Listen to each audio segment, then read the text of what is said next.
जी अस्सलाम वालेकुम व्यूज। मैं हूं आपका दोस्त नदीम तुफैल और आज एक और मौजू और एक और मेहमान मेरे साथ। इससे पहले कि हम आज के मौजू की तरफ जाएं, मैं अपने चैनल देखने वालों से ये रिक्वेस्ट करूंगा कि अगर आपको मेरी चैनल की वीडियो अच्छी लगती हैं, आप इनको शेयर करें और हाँ, हमारा चैनल जो है ना वो सब्सक्राइब करना मत भूलें। अब आते हैं आज के मौजू की तरफ। आज का जो हमारा मौजू है वो एक बहुत ही ख़ास हमारे अपने दोस्तों के लिए जो कि हमारे प्यारे वतन पाकिस्तान में हैं, उनसे रिलेटेड है। पाकिस्तान में तकरीबन 49% लोग ज़राअत से वाबस्ता हैं। हमारे चारों सूबों पंजाब, सिंध, सरहद और बलूचिस्तान में काश्तकारी का जो पेशा है वो हमारे दोस्तों ने जो इससे वाबस्ता हैं उसमें मुख्तलिफ किस्म की अजनास हैं, जिसमें चावल है, गन्ना है, गंदम है, सब्जियां हैं, फ्रूट्स हैं और साथ ये डेयरी प्रोडक्ट्स हैं, डेयरी फार्मिंग वो भी ज़राअत से ही वाबस्ता है। हमारे कनाडा में भी जो अपना ज़राअत है उसमें भी हर सूबे की ज़राअत जो है ना वो मुख्तलिफ अजनास पर मुश्तमिल है। ईस्टर्न कनाडा से वेस्टर्न कनाडा तक जो एग्रीकल्चर, जो फार्मिंग है वो भी अच्छे तरीके से होती है और हर सूबे की अपनी अपनी एग्रीकल्चर अजनास पैदा की जाती हैं।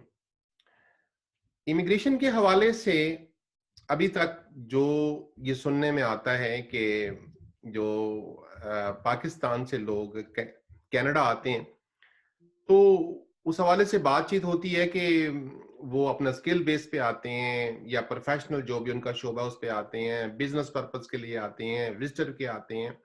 हम हर किस्म की बातें सुनते हैं, मगर आज का जो मौजू और आज के जो हमारे गेस्ट हैं, हम मौजू में बात करेंगे कि पाकिस्तान से वो लोग जो काश्तकारी में, एग्रीकल्चर में दिलचस्पी रखते हैं, वो कनाडा कैसे आ सकते हैं। आज के हमारे पैनल के मेहमान जनाब अमीन नगानी साहब तज्जिया निगार हैं और इमिग्रेशन के हवाले से माशाल्लाह इनका बहुत नॉलेज है।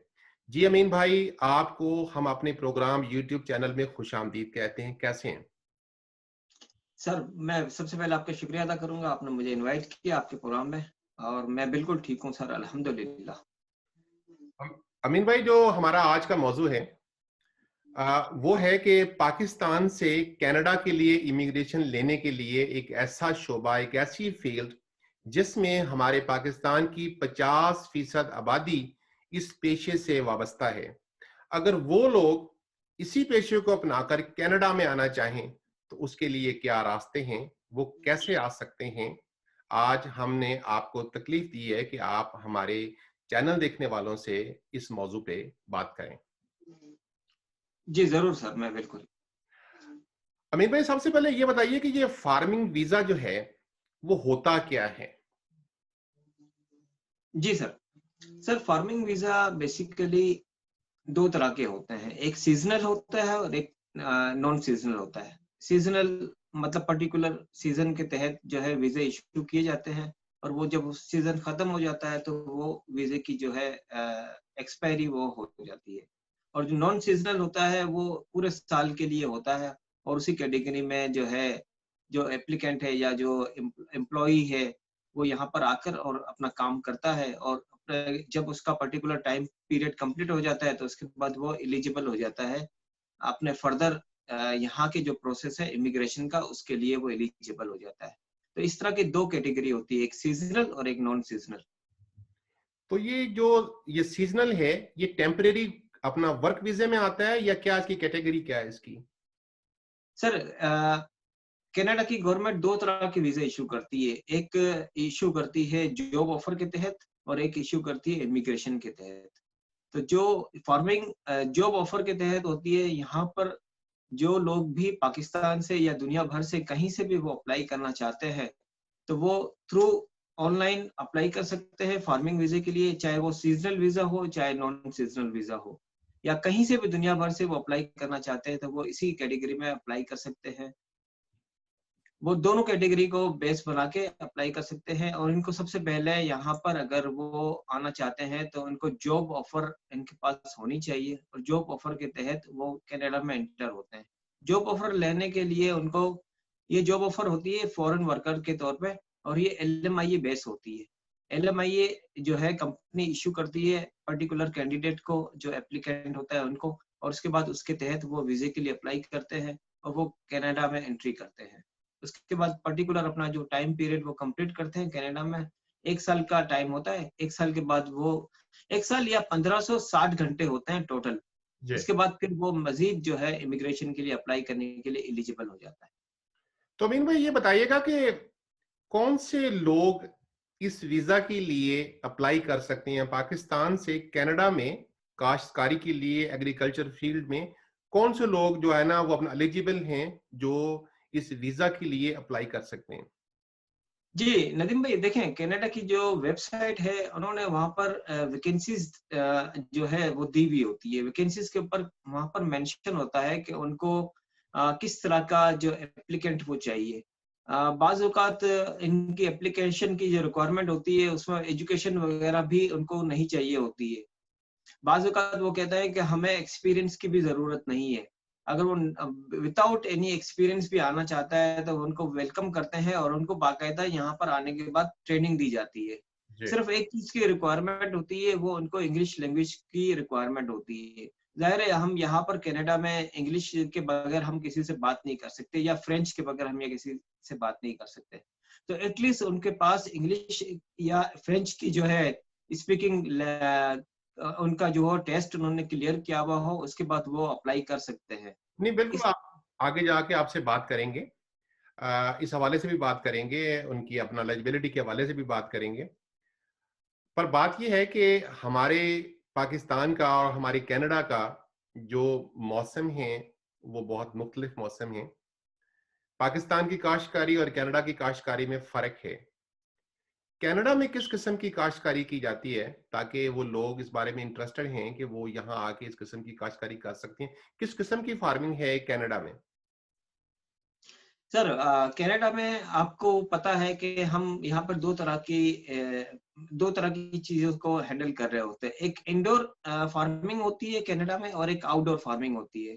इंडोर फार्मिंग जो है अमूमन जब मौसम यहाँ पर सर्द हो जाता है, ठंडा मौसम हो जाता है, तो उस वक़्त हम प्रेफ़र करते हैं इंडोर फार्मिंग को। या अगर मौसम मतलब गर्मी होती है तो भी इंडोर फार्मिंग चल रही होती है, वो 12 महीने पूरा चलती है। लेकिन जो आउटडोर फार्मिंग है वो यहाँ पर्टिकुलर सिर्फ़ और सिर्फ़ 4 से 5 महीने, बहुत ज़्यादा हो तो 6 महीने के लिए होती है। और ये महीने होते हैं, एक तो स्प्रिंग और फिर एक ये सीज़न होता है स्प्रिंग का और एक समर का सीज़न होता है। इसमें मतलब 2 तरीके से इस तरीके एक इंडोर फार्मिंग होती है और एक आउटडोर फार्मिंग होती है और इसमें फिर हर तरह की यहाँ पर कनाडा में हर तरह की क्रॉप को जो है वो काश्त करते हैं।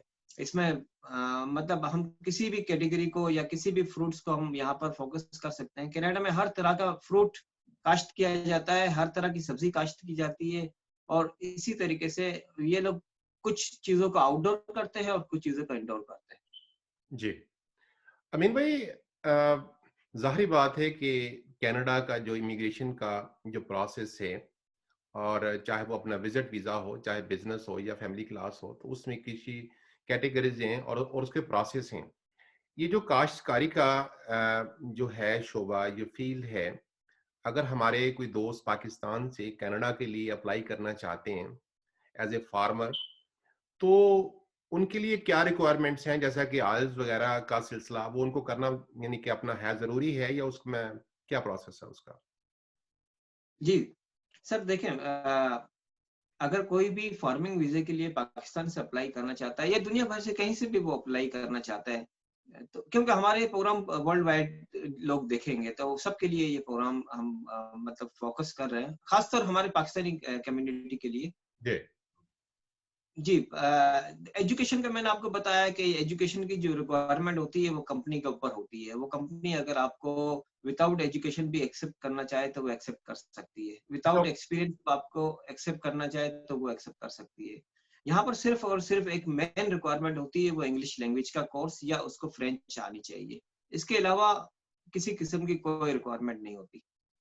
अमीन भाई, और वो सॉरी मैं आपको इंटरप्ट कर रहा हूँ, मैं यही कहीं सवाल ये भूल ना जाऊं। इंग्लिश और फ्रेंच, इसका ताल्लुक पूरे कनाडा से है या ये सिर्फ क्वेबेक के लिए है कि फ्रेंच आपको आनी चाहिए अगर आपने इमिग्रेशन लेनी है? अगर हमारा कोई दोस्त ये पाकिस्तान से अल्बर्टा में, सस्कैचुअन में, मैनिटोबा, जो कि एग्रीकल्चर के बहुत बड़े सूबे हैं, जैसे कि अपना बीसी या ब्रिटिश कोलंबिया, यहाँ आने के लिए भी आपको फ्रेंच आने चाहिए? सर दोनों में से एक लैंग्वेज आनी चाहिए। अच्छा, मतलब आप जी, मतलब दोनों आने की जरूरत नहीं है। इंग्लिश अगर आती है, क्योंकि हम पाकिस्तानियों के लिए तो इंग्लिश भी बहुत है। जी। फ्रेंच का तो लर्निंग करना काफी मुश्किल होता है। लेकिन अगर आपके पास फ्रेंच होती है तो उसमें आपको थोड़ा सा एडवांटेज ज्यादा दिया जाता है फ्रेंच की वजह से। लेकिन इंग्लिश की रिक्वायरमेंट तो मस्ट है, यानी कि आपको आयल्स करना पड़ता है। लाजमी है सर। उसके बगैर जो है मुश्किल है, वो वीजा नहीं इशू होता। अच्छा अमीन भाई, अगर हमारे कोई दोस्त इसके लिए अप्लाई करना चाहते हैं तो जाहिर बात है उनको इन जॉब लेटर की जरूरत होती है, किस कंपनी से जाकर उन्होंने ज्वाइन करने हैं, तो उसका क्या प्रोसेस है? वो कैसे इसको सर्च अराउंड कर सकते हैं अपने जॉब बैंक के अंदर से कि यहाँ फार्मर्स की जरूरत है? सर कनाडा का जो सिस्टम है, इमिग्रेशन सिस्टम या जॉब के हवाले से सिस्टम, जी। बहुत ही क्लियर उन्होंने हर चीज अपनी वेबसाइट के ऊपर मेंशन की है। कनाडा की जो वेबसाइट है सर, canada.ca, इसके ऊपर उन्होंने हर तरह की इंफॉर्मेशन को पुट कर दिया है। और जो लोग भी ऑनलाइन अप्लाई करना चाहते हैं, वहां पर उन्होंने अपना एक जॉब बैंक कनाडा के नाम से एक पोर्टल रखा हुआ है, जहां पर आप जॉब्स जो है वो फाइंड कर सकते हैं। और वहां पर फार्मिंग की जॉब के अलावा हर तरह की जॉब अवेलेबल है। सिर्फ वहां पर एक चीज को थोड़ा सा समझ के अगर आप अप्लाई करेंगे तो आपके जो चांसेस है वो ज्यादा बेहतर हो सकते हैं। सिर्फ एक चीज को वहां फोकस ये करना होता है। वो लोग मेंशन करते हैं कि जो अप्लाई कर रहा है वो कनाडा के अंदर इन है। जी। देखिए नदीम भाई, बाज़ औक़ात कुछ चीजें ऐसी होती है जिसको अगर वो टेक्निकली समझ कर अप्लाई करे तो वो आपका इंटरव्यू कर सकता है। जी।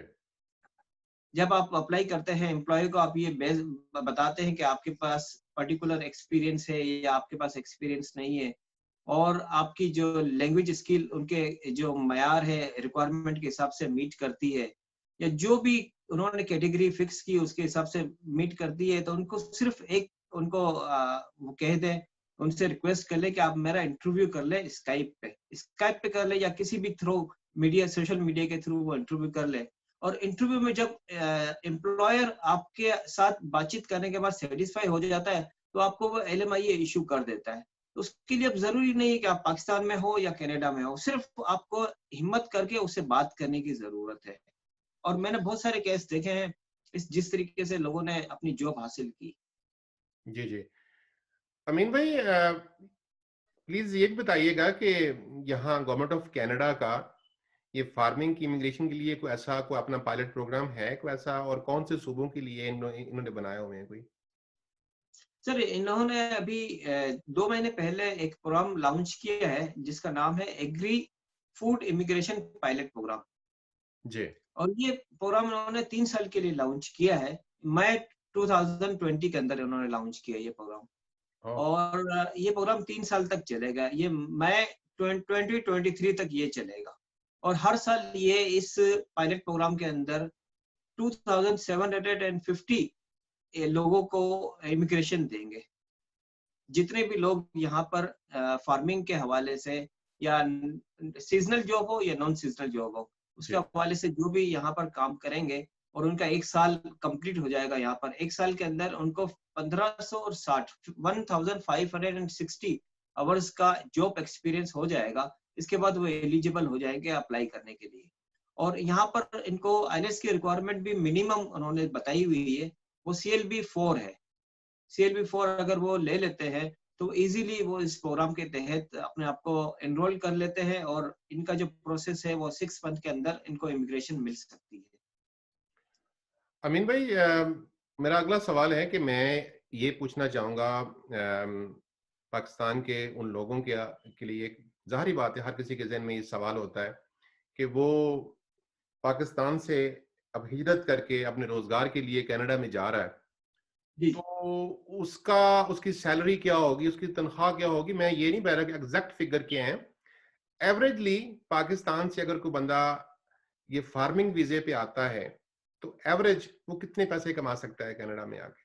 अगर उसको जॉब मिल जाती है, सारा प्रोसेस वो कर लेता है और उसको चाहे टेम्परेरी वीज़ा मिल जाता है, चाहे परमानेंट मिल जाता है यहाँ से, या अपना कॉन्ट्रैक्ट का वीज़ा 2 साल का या 3 साल का या जो भी है, तो वो कितने पैसे जो है ना वो कमा सकता है यहाँ आके? जी मिनिमम पर वीक जो है यहाँ पर एक जो भी एप्लीकेंट यहाँ आएगा, जो भी एम्प्लॉय यहाँ कनाडा में आएगा, उसको वो कंपनी जो है मिनिमम 30 आवर्स पर वीक देती है, मिनिमम।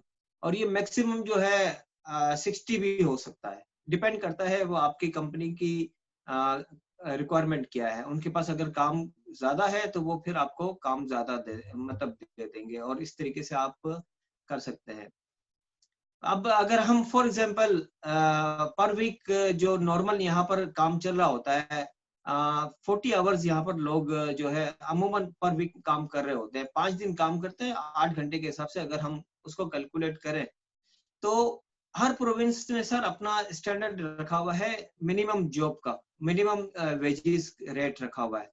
जैसे हम लोग यहाँ पर है अल्बर्टा के अंदर, अल्बर्टा के अंदर मिनिमम वेजेस जो है वो $15 पर आवर है। जी, जी।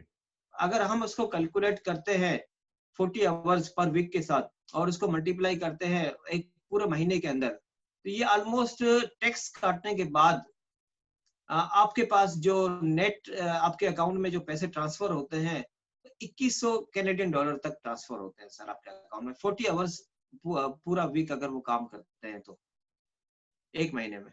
जी, जी। और इससे और एक सवाल रिलेटेड है, शायद आप उसका थोड़ा बहुत पहले बता भी गए हैं कि जो एग्री फूड जो अपना पायलट प्रोग्राम है, उस हवाले से आप क्या कहेंगे? सर इसमें मैंने जैसे थोड़ा सा पहले आपको बताया था कि इसमें बिल्कुल। इनकी कुछ रिक्वायरमेंट है। अगर वो रिक्वायरमेंट को मीट कर ले तो वीजा जो है वो इजीली हो जाता है।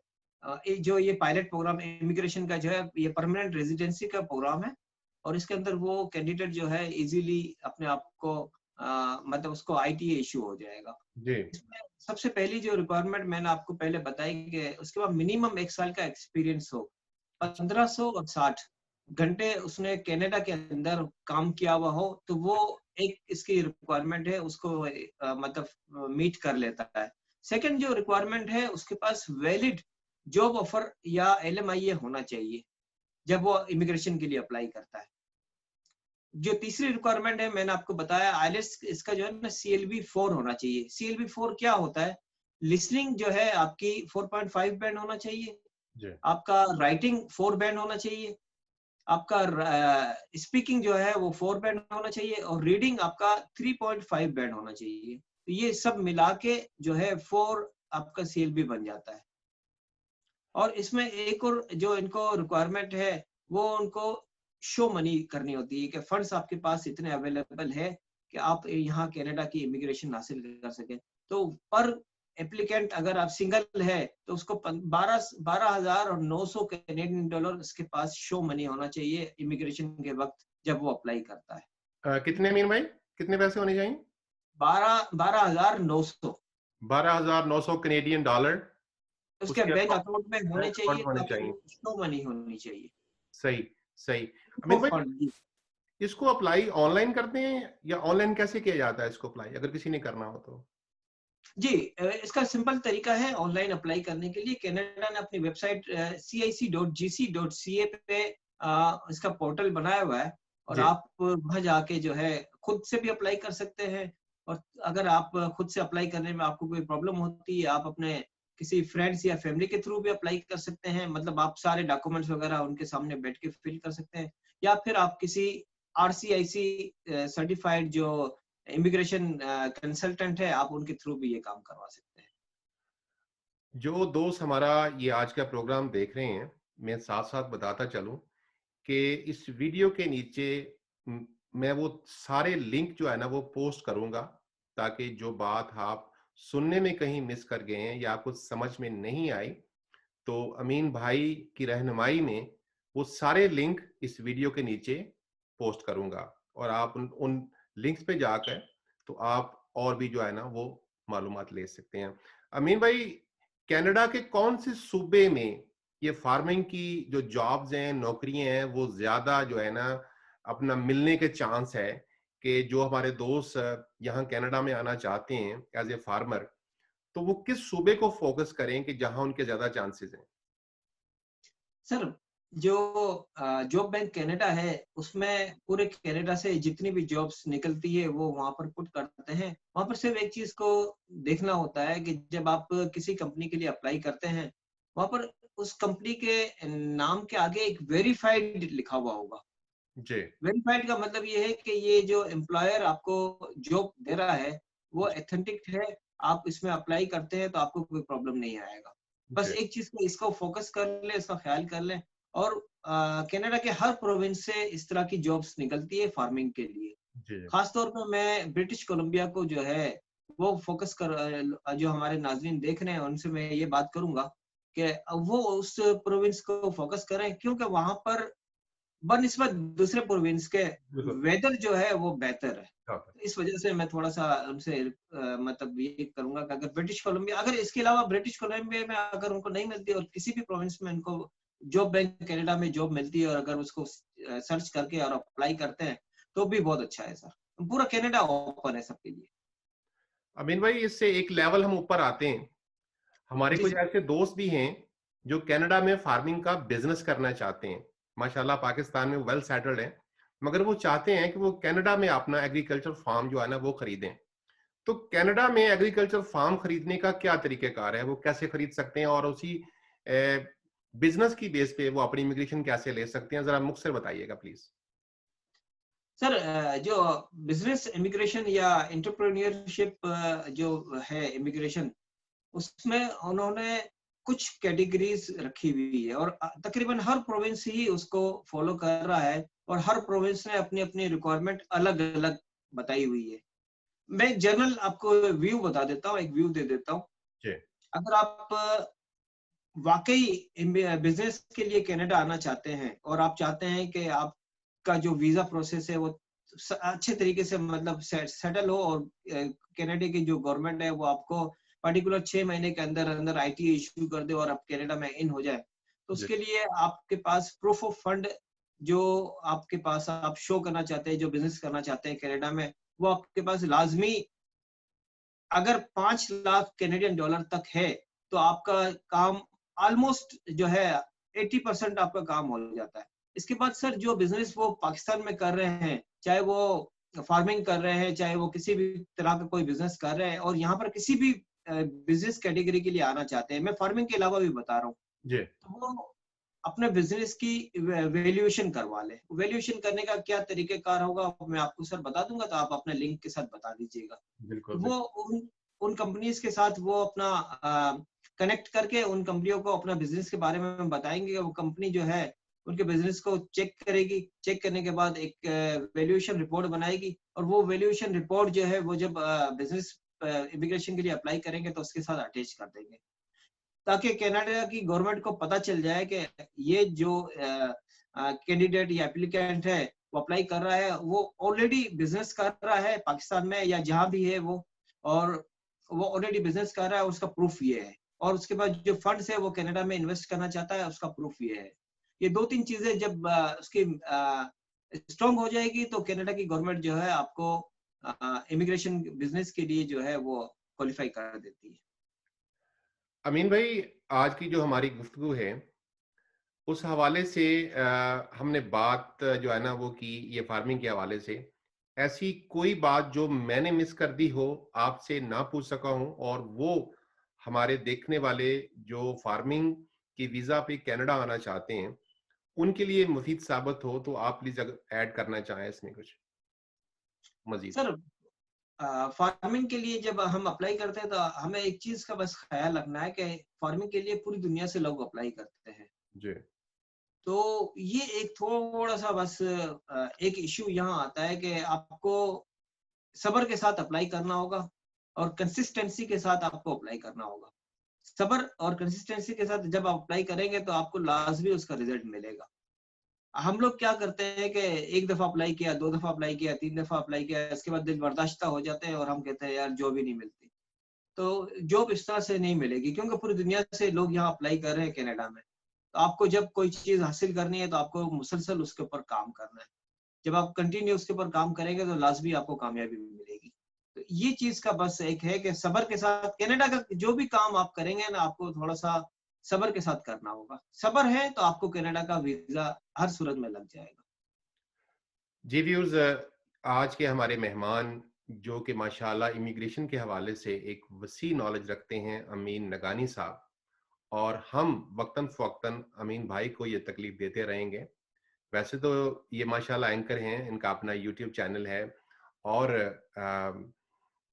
ये अपना मुख्तलिफ मौज़ूआत पर जो है ना प्रोग्राम भी करते रहते हैं, मगर ये मेरे फ़ेवरेट हैं इमिग्रेशन के हवाले से। मुझे जब भी कुरान माई की ज़रूरत होती है, मैं अमीन भाई से मशवरा लेता हूँ कि अमीन भाई इसको कैसे करना चाहिए। तो अमीन भाई आपका बहुत-बहुत शुक्रिया।